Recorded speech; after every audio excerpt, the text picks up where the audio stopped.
बिस्मिल्लाहिर्रहमानिर्रहीम, अस्सलाम वालेकुम। A1 टीवी के साथ मैं हूं अदील मुमताज।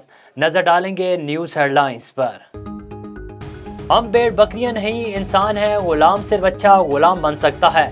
आज़ाद हुकूमत दुनिया पर हुकूमत करती है। शहबाज गिल आजम सवाती पर तशद्दुद किया गया। पूरी दुनिया में तनकीद हुई। ये चोर 1100 अरब का डाका मुआफ कराने आए हैं।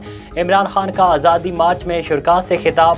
उधर तहरीक इंसाफ का लॉन्ग मार्च शादरा से कामुकी की तरफ रवाना। लॉन्ग मार्च जुमे को इस्लामाबाद पहुंचेगा। कौमी मसाइल पर मुज़ाकरात और इत्तफाक जमहूरी मिजाज है। जिन मुज़ाकरात का PTI राग अलाप रही है उनका कोई इम्कान नहीं। इलेक्शन वक्त पर होंगे, ख्वाजा आसिफ का ट्वीट।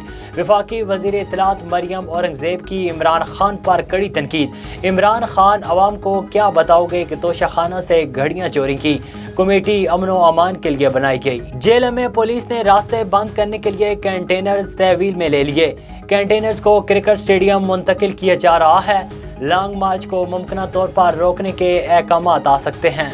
फैसल वावड़ा को तहरीक इंसाफ से निकाल दिया गया। PTI ने शोकाज नोटिस किया था।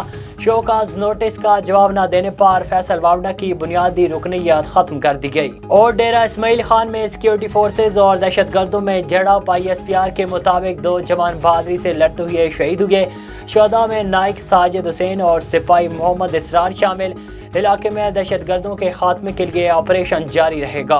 हेडलाइंस आपने जानी। A1 टीवी से फिर वक्त इतना ही। मजीद खबरों और अपडेट्स के लिए देखते रहिए A1 टीवी। A1 टीवी, सब पे नजर, अंदर की खबर।